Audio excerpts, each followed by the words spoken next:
Welcome to Seattle Side Up TV. My name is Abraham DeWeese. With us today are Rich Michelson, Brent Goodwine, and Ian Loney. We're here today to talk a little bit about Washington football, Wazoo football. We're also going to discuss a little bit about the Seahawks and what our thoughts and opinions are about the next year with the NFL. We're going to talk first about Chris Peterson and his decision to put a true freshman in the game against Boise State. Everybody who knows me knows, I'm not a fan of this. I don't like the idea of a true freshman being a quarterback in a college game. I'm gonna hit you up, Rich. Rich, what do you think about throwing Jake Browning out there against the Wolves or Broncos of Boise State? Well, thanks, Abe. I have no problem with a freshman quarterback being thrown to the Wolves if he's ready. Is he ready? Is he a Kellen Moore? Is he an Andrew Luck? Is he a Sam Bradford? If the answer is yes, by all means, open up the playbook. Let him throw bombs all over the field. But what we saw on Saturday was not that. What we saw was a repeat of last year's Arizona State game, where we had a true freshman who was not allowed to do anything except for super conservative, dink and dunk, and your two favorite plays, the bubble screen and the swing screen. Abraham's favorite play. Absolutely your favorite plays, aren't they? No, not at all. I hate them. Jake Browning completed, 20 out of 35 passes? He averaged 4.4 yards per pass. No more bubble screens. No more dink and dunk. God. In Peterson's defense, though, I think that he's trying to develop a situation where he's trying to bring all these freshmen in. It wasn't just Browning. Quarterback Browning. It was something like 10 different freshmen got regular work in that game, and I think that he's really trying to develop his own recruits and trying to work toward the future for Washington, and that might mean some kind of rough games here this year. Okay, well, I understand that. But you're taking a look at University of Washington. This is supposed to be a major program. This is supposed to be a program that's got guys lined up after guy lined up. But we're not seeing it. Brent, why are we not seeing a player that's ready for next up? That is a great question. I'm really expecting a squad that might be a little bit more deep this year. Definitely some youngsters who got some playing time last year in the secondary, and that's really going to help too. But not a lot of depth on this team. That might have to do with him kicking off a lot of kids off the team the last couple of years, as now starting to catch up. So I don't think we're going to really see that depth until next year. Okay, you're saying that this year is a wash. This year is pointless. Basically, yes. Your words. Yeah. Your words. No, I said you're saying it, not me. Okay. I think making This year is a bowl game learning would be a major experience. accomplishment this year. Well, Ian, okay, we're not at the point. We just went through the Sarkisian years. Ian, just being on the field isn't good enough. It should be progressing year after year, right? One would think, but you have to wait. With college coaching, it's a little bit different. They're not going to have the same immediate impact. It takes a few years for their recruits and their people to start coming up through the system. And it's hard to make any real judgments about the coach until they have their guys up. That Boise State to kick the crap out of us, those were Peterson's recruits. So, at the end of the day, you have to hope that that when his people are actually old enough, that they'll be pretty good too. Oh my goodness! I got to jump in here. That way. I got to jump in here, though. If you're going to get a quarterback, and I understand developing quarterback, but there was no development happening for Browning on the field. He was not allowed to throw the ball more than 10 yards down the field, ever. And I don't care what kind of system you're running. If you're running a spread option, you're running a pro set, you're running the most conservative wishbone. 4 times a game, you have to have your quarterback drop back and chuck it as far as he can for no other reason than you got to loosen those safeties back. Yep. You got to have those safeties back 10, to 15 yards off the line of scrimmage, so they're staying honest, and that's fine. There was nothing honest about this game plan from Boise State. They were stacking the box. Heck, I mean, there were a number of times there were 9 guys within 6 yards of the line of scrimmage and within the tackle box. It was just ridiculous. There was no respect for the deep threat. And more to the point, there was no respect that Browning can throw it. Now, I know the kid can throw it. I saw film on him. He can throw it. He can hit that intermediate cross. He can hit the long bomb. He did it in high school. And I know it's different. It's college. But, I mean, you don't just lose those skills. But I think it comes down to the fact that Chris Peterson is a very conservative, old-school coach. And while he's willing to go with the freshman, he wasn't willing to lose the game on the shoulders of the freshman. Okay, Rich, but that's not true. In the Fiesta Bowl against Oklahoma, where did we see the conservatism? Ian, I didn't see the conservatism in Peterson at Boise State. It was a very conservative hook and ladder. Okay, but to be fair, fair, that was a senior quarterback-led team. That was a senior-laden team. Yes. And it was the last game of the year. Everything was on nothing was on the line. They weren't going to lose nothing to lose. Whereas this is a very different thing. He's probably keeping a lot of tricks in the bag for conference play. And I think it's the classic thing where he'd rather be criticized for being conservative than being criticized for throwing a freshman to the wolves. Right. Okay, well, I would have rather had Jeff Lindquist thrown to the wolves or KJ Carter-Samuels thrown to the wolves. And I know that someone like Brent Goodwine is going to disagree with me because Brent Goodwine is going to tell me Terrell Pryor, Tyrod Taylor, your Robert Griffins of the world can just go out there, be true freshmen, throw the ball, run the ball, and be all around amazing. That's what Brent Goodwine's going to tell us. Well, I'm not going to compare him. All the failures. I'm not going to compare him to those guys, but I don't have any issue with him with a true freshman out there in a non-conference game to start the year.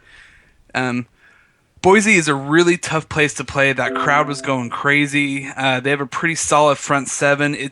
They're a well-coached team, and yes, the game plan was ultra conservative, and I think that hurt them in the end. But this is a great learning experience for a true freshman quarterback to go out in a really hostile environment. Mm-hmm. And even though they only had 30 rushing yards, they still had a chance to win this. So at the end of the day, they lost to a top 20 team by 3 points on the road. It wasn't that bad. Ian, what does this do for Jake Browning's pro prospects? I mean, we've seen guys like Devin Gardner from University of Michigan. He got ruined by being shoved out there way too soon. I think it's way too early to even think about his pro prospects. I have no idea if he's even a pro type of talent at this point. I think there's much too more to find out about him before we even talk about any possibility of going pro. Okay. I think that's a fair statement. I don't disagree. Well, that's not fun at all. Agreeing is not allowed on the show. Agreeing is not allowed. You're wrong. Oh my God. Jake Browning is the greatest Jake since Jake Locker, and before that, the two Jakes. He would have been a first rounder except for this. Yeah, right. So I do have one thing to say about the game plan. Whoever the defensive coordinator is, and I'll be honest, I don't know him from Adam, but whoever the defensive coordinator is Adam. No. Okay. He did a great thing. He figured out what his team could do well and how he could stop Boise State, and he made key adjustments in the second half. And I think the defense found their identity in that second half. They blitzed the crap out of Boise State. They clogged the running lanes. They got pressure on the quarterback, and they said to the back four, go cover someone. It's going man-to-man, hat on hat, go beat your guy. Don't let them complete passes, and it worked.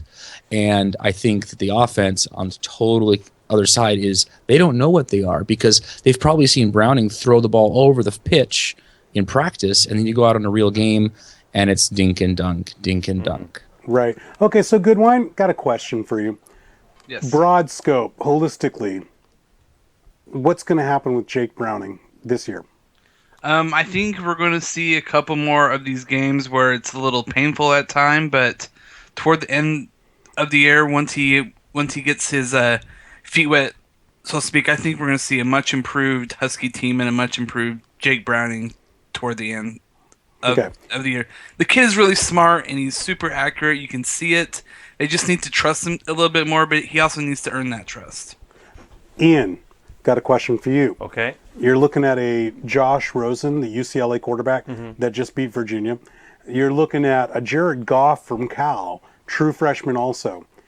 Is this the new norm in college football? I think it's more people do what they have to do to put their best team on the field. If it happens to be a true freshman quarterback, even though they might rather redshirt him, if he's the best guy for the job at the time, they're going to use him. I think at the end of the day, But do you like that or do you hate that? I think it's fine. Major college football is pretty serious nowadays, and put an 18-year-old kid out there is a little rough. But I think you have to learn how to adjust to that kind of pressure at some point, and throwing him in the deep end is the way to do it, I think. Okay, in the respects of University of Washington, Rich, was putting Browning out there a great idea? I don't know if it was a great idea. It was probably the best idea. I mean, you've got other guys that just obviously didn't impress, and I think you have to look at the track record of Peterson and his coaches. They've done a really good job of developing quarterbacks, of developing offensive systems that are effective. And I think that, he said it was an open job, an open competition in camp. So you got to trust him that we have the best guy there. I just didn't like the actual game plan. Yeah, it was not a good game plan at all. And I really disagree with some of you guys. I disagree with the newspapers. Shocker. Browning should not have been out there. We got to run a break. When we come back, we're going to talk a little bit about Mike Leach and what his position at Wazoo is going to be. We'll be back in a minute.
Welcome back to SSU TV Live. My name is Abraham Deweese.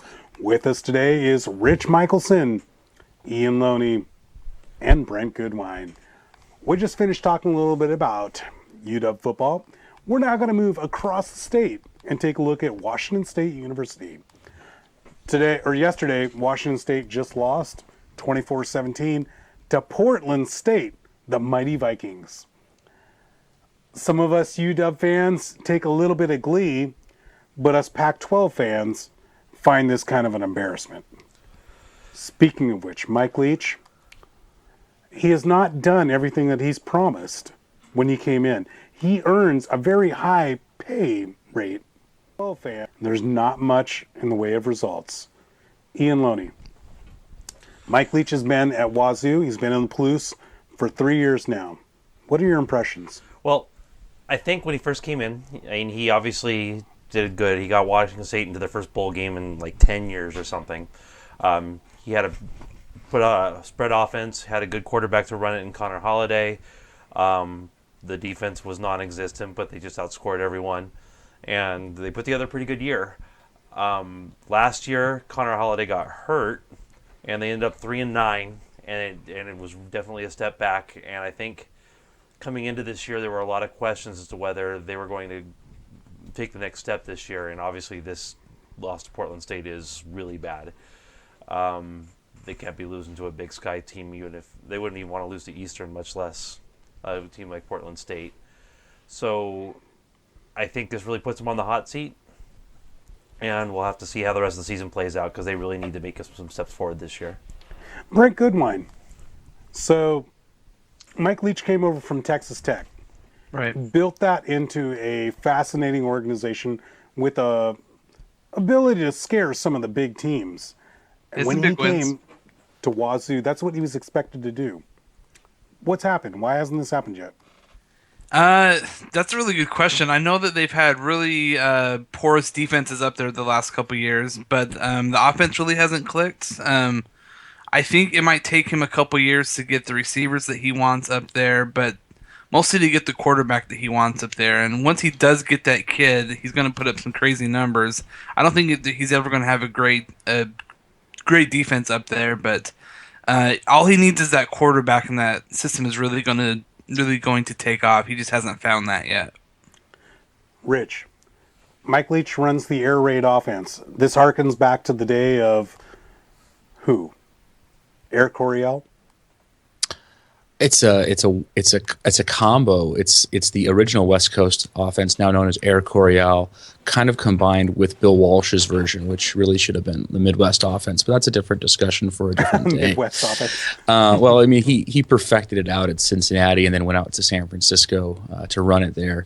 But anyway, back to the air raid offense. I mean, basically what it is, it's playing option football, but by passing the ball instead of running like a flex bone like Air Force does. It's getting the ball out of the pocket super duper fast. Into little pockets against zone coverage or against man coverage. They do all sorts of little simple tricks. I mean, it's not like a really complicated offense. It looks complicated, but it's not. But here's the thing: Mike Leach was at Texas Tech for 10 years, and they got killed for like 5 or 6 years before they finally got the athletes in there, and even more importantly, the institutional knowledge, where you had quarterbacks who were juniors and seniors coming in, taking over. I mean, he had Cliff Kingsbury, I think like 10 or 15 years ago, who threw for a gajillion yards, and then everyone's like, oh, well, once he leaves, who's going to take over? And basically what it was at Texas Tech, it was next man up. Boom, boom, boom. They had all these quarterbacks throw over for silly yards. Right, you had Kevin Cobb right after that. Yeah, but none of them, I mean, notably, none of them actually made it really as NFL quarterbacks. So True. total classic system quarterback. But more to the point, you get that knowledge, you get that fact that you sit there for a redshirt freshman year, then your freshman year, and then your sophomore year, and by the time you're a junior, you're competing for the starting job. And same thing goes for all these other things, because while it's not that complicated an offense, it does take a lot of chemistry, because the receivers have to read the defense just like the quarterback's reading the defense. A lot of it's kind of like fly by your seat of your pants, kind of like what you and I would do out in the schoolyard when we were kids. But the other thing I want to just kind of point out is Washington State is the hardest place in the Pac-12 to win. Okay, historically, I just pulled up Wikipedia on a whim during our break here, and the Dennis Erickson, Mike Price, Mike Doba years, that era there is a historical aberration. They have been terrible, terrible teams with only a few blips here and there of success. I don't know that he is going to be able to have that kind of success. It's Okay, I really want to stop that and bring it over to Ian. What did Bill Doba, more specifically Mike Price, what did Mike Price do during your days when you were in Eastern Washington that made that thing a juggernaut and got them to a couple Rose Bowls? Well, he was able to recruit. How? He had a talent for it that no one else at Washington State has ever seemed to have. It's always been a brutal time getting people to play in Pullman. He found guys from Montana and from all kinds of crazy places that were just good. I mean, good offensive linemen. Obviously, he built a quarterback factory there for a few years with Pippen and Bledsoe and all that. And he just put competitive teams out there. It was again a high flying offense in those days too, but obviously much more successful. And he just recruited better, and I think that's the problem that Leach is having, is he's having a really hard time getting guys to come out to Pullman. It's just weird, though, Ian. I would think that Mike Leach, the pirate, would be more affable and charming and relatable to kids than the old grandpa Mike Price. But Mike Price was able to recruit. Well, I think part of it, too, is a different era. I mean, obviously Mike Price wasn't having to compete with Phil Knight U down in Oregon for the same recruiting pool. I think that's a big problem. It's the same with the problem that Washington is having these days, too, honestly. And I think that's been a big part of the problem, and I don't know. I think it might be something about Leach's personality in the Northwest. I don't know. He's a bit abrasive, and maybe that's a bit of an issue. Goodwine, Yeah. what is Mike Leach looking at as far as keeping his job? What does he need to do this year and years coming to build his legacy and to keep it? Obviously, it's not just wins. Sure. Well, I think he's probably going to be safe this year. The people at Wazoo understand, just for those reasons that Ian said, it's not an easy place to win. This is going to really take some time to get it all taken care of. So I think he's going to be safe this year. But if they're not competitive in the conference next year, and if they're not playing in a pretty solid bowl game, I think he might be in a little bit of trouble. He gets paid a lot of money, and so they would expect some results next year. Okay. Rich, the air raid offense, probably 20 years ago, under Norm Chow, you know, and the other, tree from Coryell, is probably popular amongst quarterbacks out of college. But now, since everybody's running that spread, throw the ball everywhere system, Right. is it possible that quarterbacks no longer are interested in going to BYU? Now Wazoo.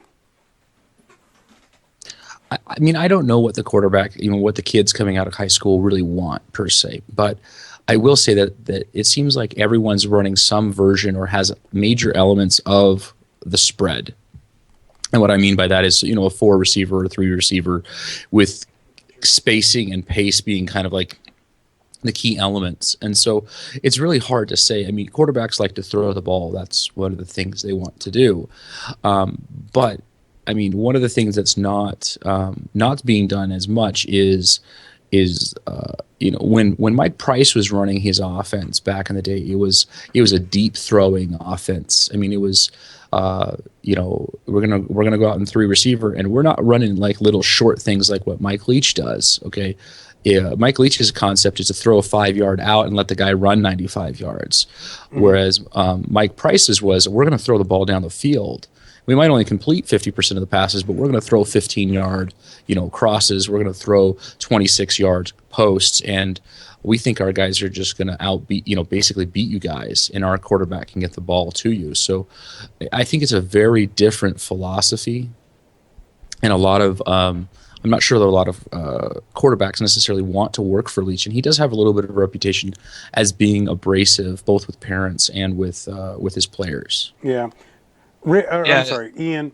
Does Wazoo need a sugar daddy that's going to get upset about losing? Is that really where we're heading?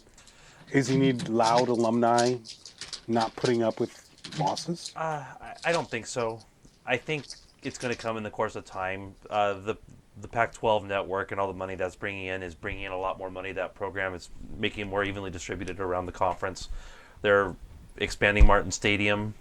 I think that will help. Just getting more people in the seats means more money for recruiting, which means just a stronger program overall, I think. And I think long term, I think they're going to be in good shape. But we just need to see progression from year to year. Is a bigger stadium important? I mean, all the Wazoo fans are in Western Washington, aren't they? No, there's still a few people over there. In I think Eastern it's Washington? important to the There's a recruits couple. to come Name into one. the stadium. The entire city of Spokane, maybe? I don't know. I'm sorry, good one. What were you saying? Or the bulging metropolis of Cheney. Yeah.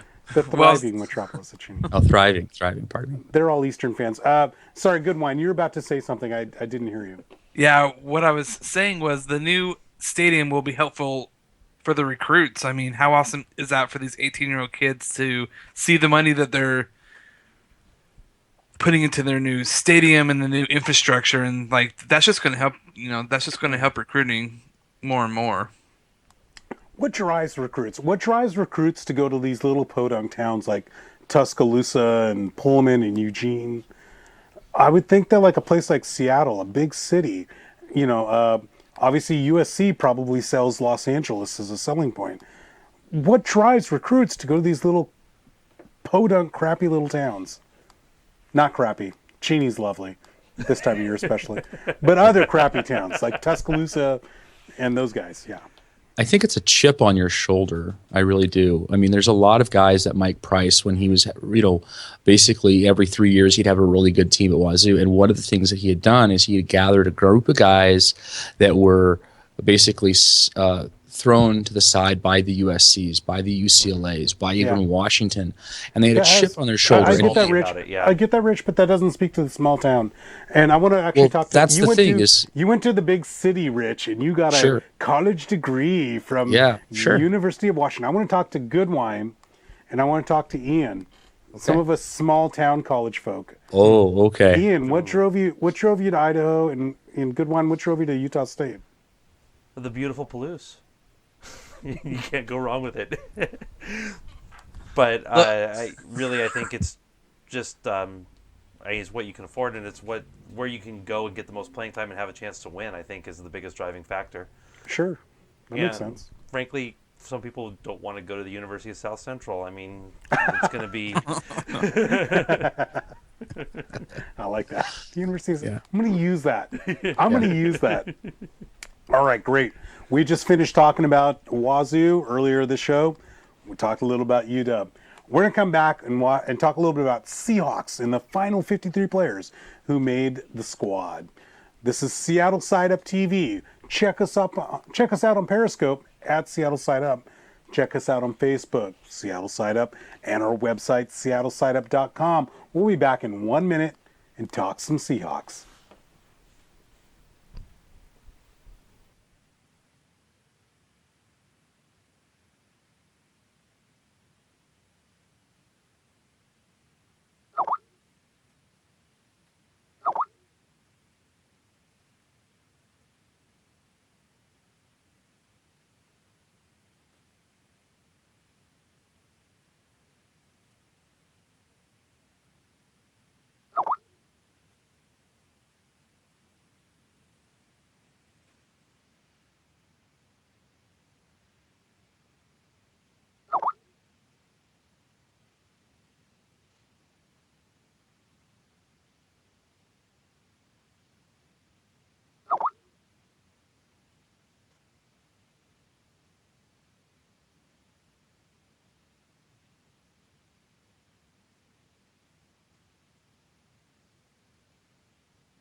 Welcome back to Seattle Side Up TV. My name is Abraham Deweese.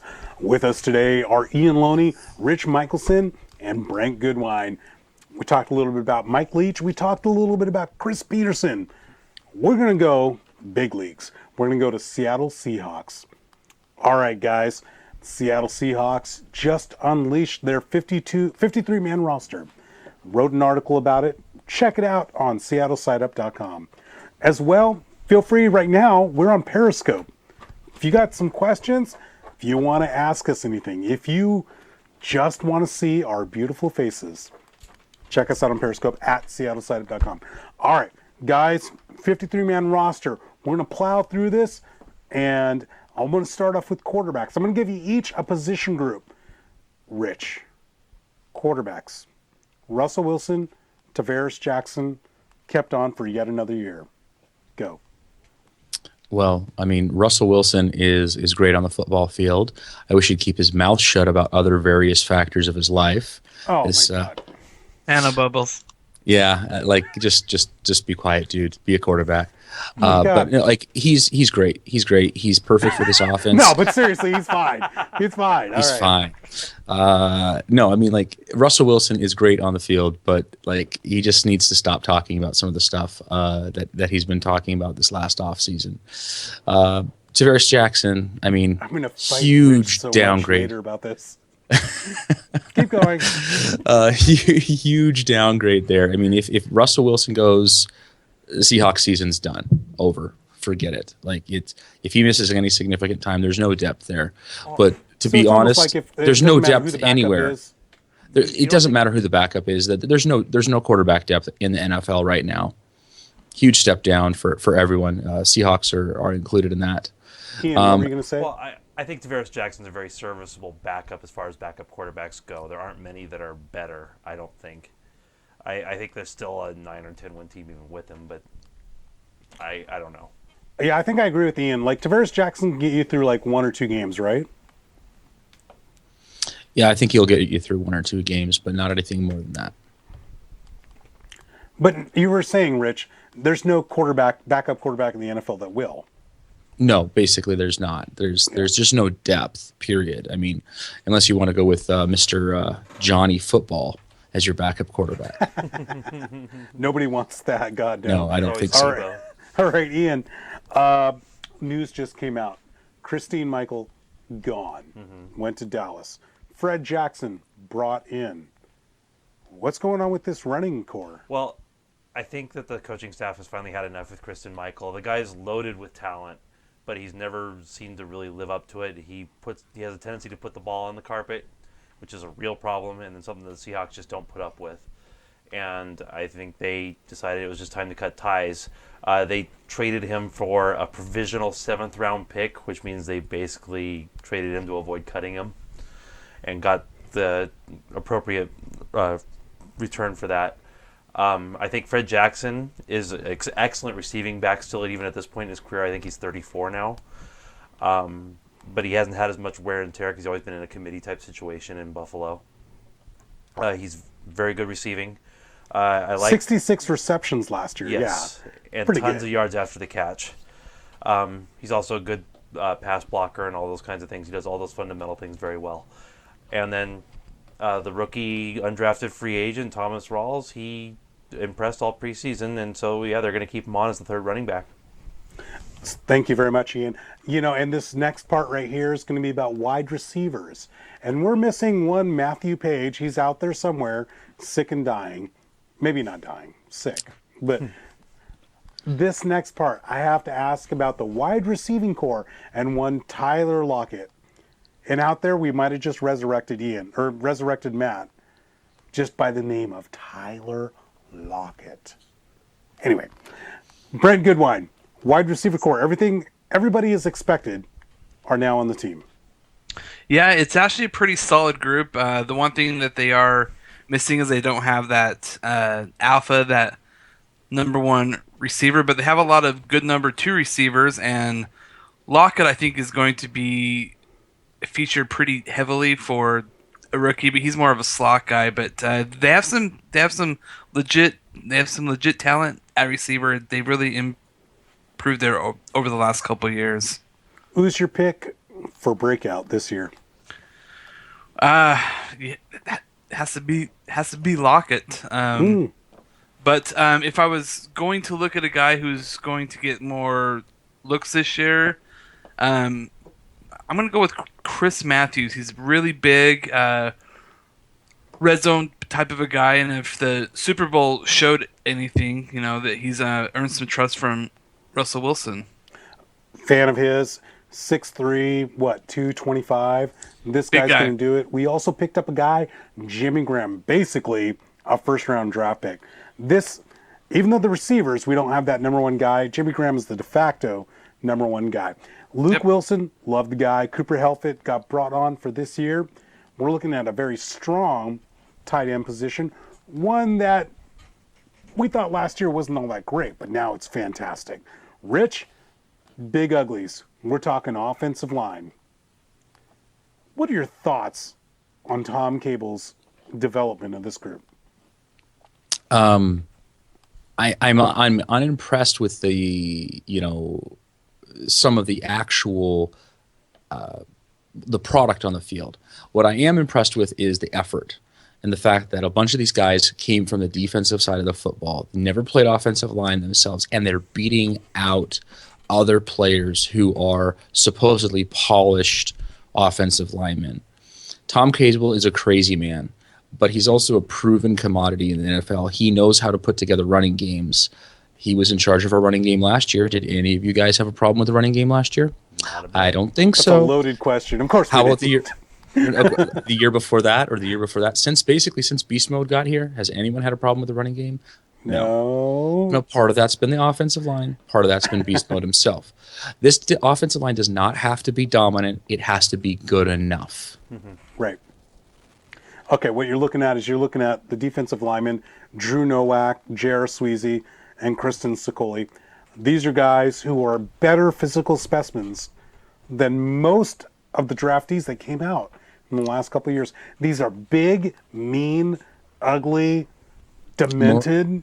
More to the guys. point. More to the point that Tom Cable wants guys with a fire in their belly because he realizes that the offensive and defensive line position, desire, drive, will to win, will to beat the man in front of you is more important than raw physical talent.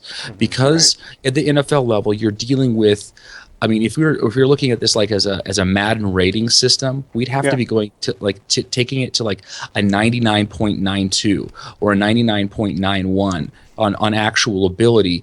And these guys apparently have that something in their belly that they want to win. And that's what makes someone like a Michael Strahan, by the way, who's not really highly regarded, becomes one of the best sack artists ever. Is because he had that extra something in his belly. Now, he's not an offensive lineman, of course, but I think that the principle applies. Sure it does. Let's talk defensive linemen. Let's talk defensive lineman Ian. Okay. We're looking at Michael Bennett, Cliff Averill, Brandon Meeman, your cast of usuals. And then you got your Frank Clarks, Jordan Hills, and Cassius Marsh. Well, Frank Clark is going to be more in a Leo type position, I think, when he does play. But he's been very impressive all preseason. The last preseason game, he pretty much took over that entire game. Had a couple sacks and a couple of other good tackles and nice plays. I like him a lot. I think he was a very good draft pick. As far as Cassius Marsh, also impressed a lot during the preseason. We'll see how the rest goes. Don't you foresee Frank Clark, Jordan Hill, Cassius Marsh being the next Bennett, Averill, and Mebane? Potentially, yes. I mean, for right now, obviously, we still have Bennett, Averill, and Mebane. So. I got a question for you. I feel definitely- like we've definitely lost fits in. guys in preseason on that defensive line who can play for any other. Like Jordan Hill can play for any other team right now, today, right this second. Well, there's a Marsh, reason that too. Seahawks guys that get cut get signed other places very quickly. All They right. quite the culture over there. Linebackers, Brent Goodwine. No surprises here. This is a pretty solid group here. Maybe the deepest unit in the entire league, one of the fastest units. I've always been a fan of this Coyle kid. Just Montana whenever University. Montana U, he's always around the ball. Great special teams player too. Totally the type of kid that you want on your squad. And he's not even starting. So it's a really good, athletic, fast unit, and Wagner's really turned out to be probably the best guy at his position. In the entire NFL, I agree. Yeah. You know, There's not a tell me a little better bit. middle linebacker right now. Because of that Utah No, State not training. at all. Maybe Luke Kuechly, and that's about it. It's 1A, 1B. That's basically it. Right. Tell me a little bit about KJ Wright. Well, he's a big, strong, athletic guy. This is going to be a really tough squad to pass and to run on, and a lot of that has to do with how big and fast these linebackers are. And KJ Wright's a pretty underrated player that could, definitely start on any squad, and a really solid outside linebacker. Right. Okay, so group question. Let's move to Legion of Boom. We just traded for Kelsey McRae from Kansas City Chiefs. Chiefs. Let me go around. Start with Rich. What does this mean for Cam Chancellor? Because that's really all we care right this moment about the Legion of Boom. What about Cam Chancellor? What this means is that the Seahawks management is moving on, and that they are not going to pay the guy in any significant thing. They might throw him a bone here, maybe make a little bit of his money he was supposed to make this year as salary, as bonus, as some sort of concession. But the fact of the matter is, the Seahawks management with Pete Carroll and Schneider really are not about giving in to player demands, first Right. off, and they've had a philosophy of next man up. I mean, look at all the talent that has left the Seahawks since they started this whole project.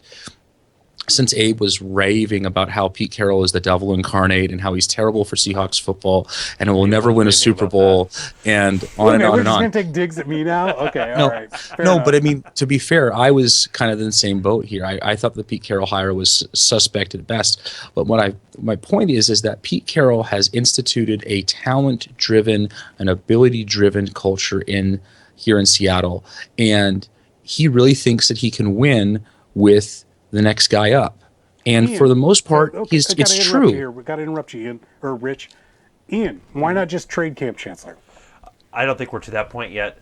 I think the Seahawks can't back down because if they do, then you're going to have Michael Bennett wanting the same thing next year. There's going to be just dominoes will fall if they give in.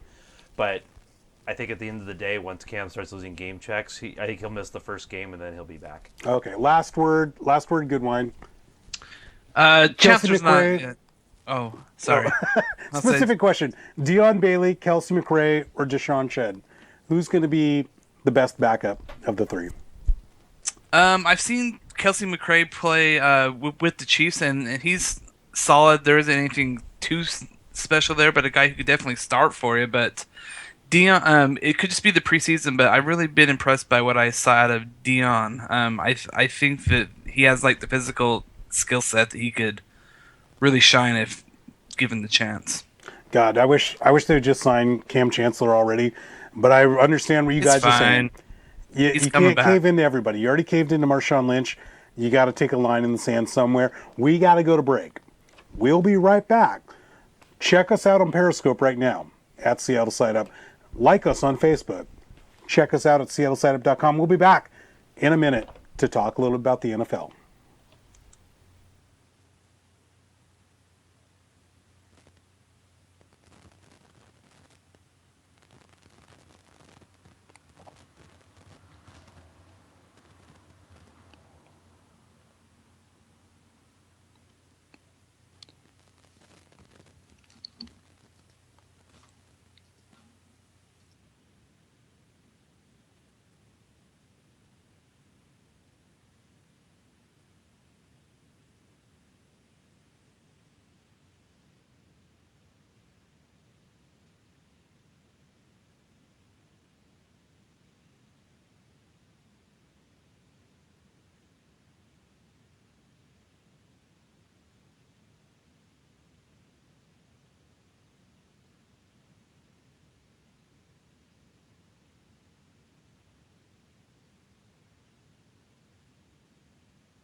Welcome back to Seattle Side Up TV. My name is Abraham DeWeese. With me today is Ian Loney, Richard Michelson, and Brent Goodwine. We just talked a little bit about the Wazoo football team. We talked a little bit about UW. And we went over the 53-man roster. Check us out a little bit later when this recording is ended to rewatch what you may have missed. Also check us up right now on Periscope at Seattle Side Up. Also, check out our articles on SeattleSideUp.com. All right, guys, we're going to talk a little bit about the NFL. We've got a few minutes left in the show. I want from you guys some picks. I want something interesting. I want something that at the end of the season, we can watch this and I can laugh at you guys and how wrong you are. Ian, All right. make some outlandish statement that I will shout down and call you wrong about. The second place team in the NFC West is going to be the St. Louis Rams. I don't disagree, actually. I don't disagree. I think they're at least a 10-win team this year. I think their defense is just scary. And I think they're going to make some strides forward on the offensive side of the ball, too, with an actual starting quarterback. Even though he's not great, but he's at least a starting quarterback. And I think that's all they really need. Their running game's solid. Their defense is, like I said, their best front seven in football, quite possibly. And yeah, I think they're pick for good things this year. Ian, I like this pick a lot. I've been a Nick Foles hack for a long time. You can just ask Matt Page. Well, if you were here. If you were here. But he's not here. He's sick somewhere. But I'm a Nick Foles hack. I love Nick Foles. I think this defense is incredibly scary. Goodwine, what do you got for us? Who's your surprise? Well, the Rams are going to be crazy good this year, and they're going to be a team that no one wants to play. But my surprise team, it's a really similar built team too, is the Buffalo Bills, and I think they're going to be a playoff team this year. They don't have much at quarterback, but they do have a guy who's athletic and he can make plays. They have a crazy tough defense, and they have a lot of playmakers on offense outside of the quarterback position. Who's the quarterback? Tyrod Taylor or Tyrod Taylor? Yes. So Virginia Tech. Yeah, not super impressive there, but a guy that can make some plays with his feet and is going to keep him in a lot of games. It's going to be a really tough team. There's no Shady McCoy.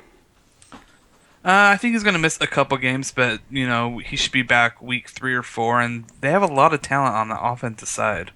Rich, tell me, what's your surprise?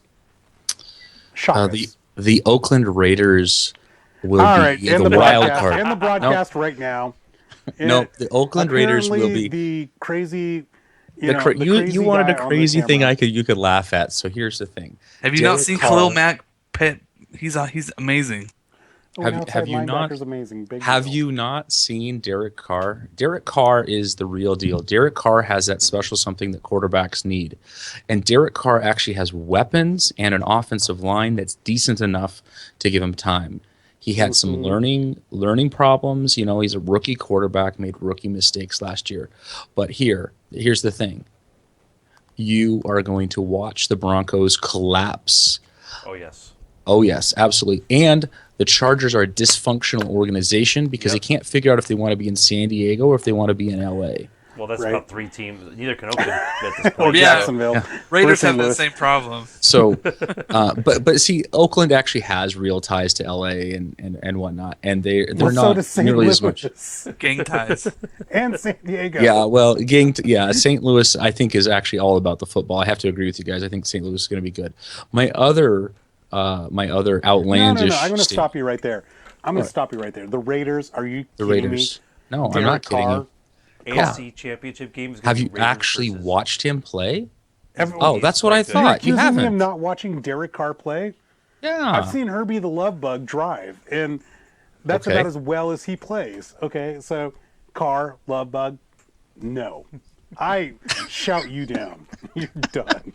I'm putting you on notice, and I want to go over to Ian. Ian, who's your AFC pick for AFC champion? The AFC Championship game is going to be between the Raiders and the Jags.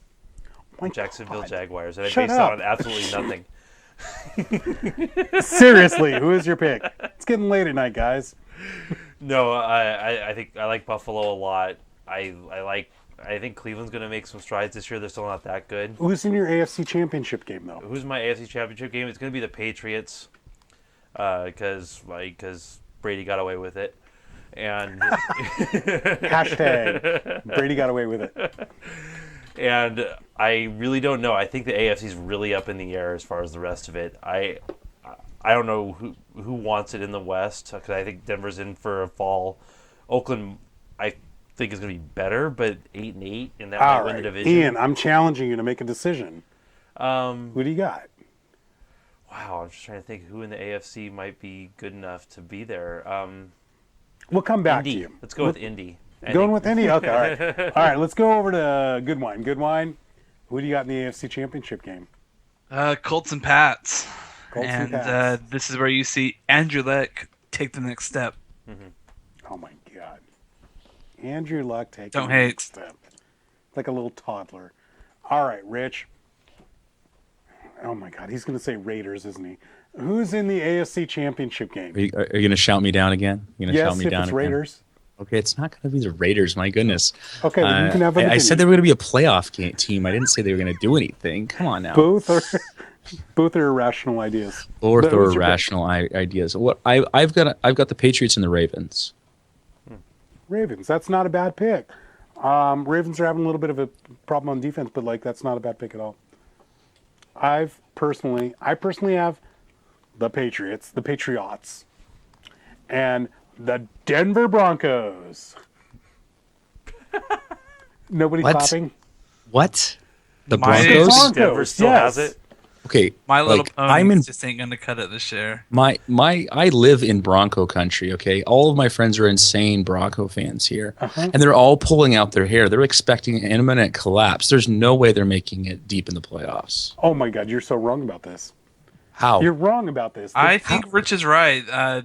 Peyton Manning looked horrible the last 2 months of the season. He's He's 39. really lost a step. Their offensive line has all sorts of issues. He just goes into the fetal position whenever there's a serious pass rush. There's no way they're getting out of the wild card round. All right, well, I've got Manning on my fantasy team, so they better do damn well. Let's move on to the NFC. Who do you guys have in the NFC Championship? Ian. In the NFC Championship, I have, surprisingly, the Seahawks Oh, up against the Packers, probably. okay. Okay, that's... I think the Packers are I just feel like we're going to get a unanimous decision. Do you want to make a outside dark horse on that one? I could see, like I said, I could see the Rams making a run hopefully as a wild card, but making a run fairly deep, winning a game or two, and making at least a divisional round for sure. But you're pretty ensconced in the Packers-Hawks. Yeah, I think they're clearly the class of the conference. All right, Goodwine, NFC pick, please, for the championship.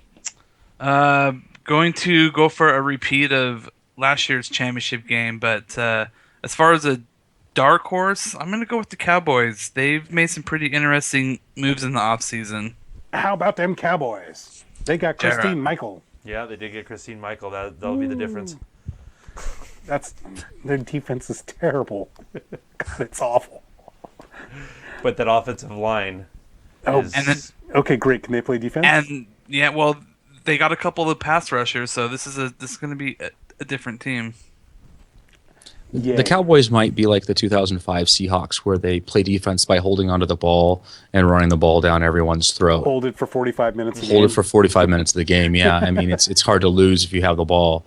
All right, Rich, who's your pick then for the NFC champion? My pick for the NFC Championship is the Seahawks and the Eagles. Oh, somebody And just my- made Matthew Page really happy at home. Yep. And my dark horse team is the Saints. Really? Yes. What do you see from the Saints that makes you say that? Well, they got our center, and he's Matt really Sugar? good running the ball. Yeah. Is Matt texting you right now? Like, I need you to make picks that make Abraham angry. Of course, they did lose a pretty good tight end, so... They did lose a very good tight end, and I'm not discounting that. But Drew Brees still has real weapons all over the field, and Drew Brees has proven that when he has real weapons and a decent defense, that he can win. The one time he did have like an above average defense, and I literally mean an above average, meaning I think they were 15th in the league that year. They actually won the Super Bowl. Wasn't that the Bountygate team? Well, Let's not ultimately, talk yes, about it was the Bounty One Gate does team. not speak of such things. But All my right, other okay, thought so, is all that right. Here's I think Chip, here's my picks. I got to make my picks here. I got to get these in for a time. they're all So wrong. They're my all wrong. pick- Wrong. Wrong. I'm wrong already. Wrong. Already. Yes. I'm just kidding. Go ahead, Abe. Then I guess I don't get to have a pick. I'm going to make my pick, though, anyway, just to irritate people. I have for the NFC Championship, Seattle Seahawks, Green Bay Packers. I got the Seahawks going back again. We got a minute left, and I need to go rapid fire here and get your NFL MVP and your Rookie of the Year. Ian, who's your MVP and who's your Rookie of the Year? My Rookie of the Year is probably going to be Mariota. I don't think there's anyone that coming up out of the class is going to be better. Going out on a limb there. Sorry. Matthew is out there somewhere watching this, I bet. MVP is going to be Marshawn. He's going to go out and blaze of glory this year. Excellent. Good wine? My MVP is Andrew Luck, and Rookie of the Year, I'm going to go with Oakland's own Amari Cooper. Nice. Good pick. I like that. All right, Rich, what do you got? I think Rookie of the Year. Yeah, I've got to go with Cooper. I think Amari Cooper is going to be it. As far as MVP, it's either going to be Tom Brady or it's going to be Andrew Luck. We're the same, apparently. More the same, basically. Unfortunately, I kind of feel about that. I feel the same way about that as you guys do. Andrew Luck's going to get it. Though I will because say they're this, I think J.J. Watt will be the player that is the best player. I just don't think that he'll actually win. That's a good point. That's a good point. Nobody takes a defensive player, but I'm going to go with Andrew Luck. He has new receivers. He's got a host of them. He's going to throw for 1,000,000 yards, and everybody loves passing yards and scoring. Now, Rookie of the Year, I've got one of our very own, Frank Clark. Frank Clark is going to win Defensive Rookie of the Year. All right, guys, we're up against the clock here. I want to thank my guests today, Richard Michelson. I want to thank Ian Loney, and even one Brent Goodwine. Thanks, Abe. We are Seattle Side Up. This is Seattle Side Up Live, TV Live. Watch us on Periscope at SeattleSideUp.com, at Seattle Side Up. Check us out on our Facebook page, Seattle Side Up. Like us. We're likable. Even Goodwine. And also check us out on SeattleSideUp.com for our articles where we write up reviews, recaps, and previews. Thanks for joining us.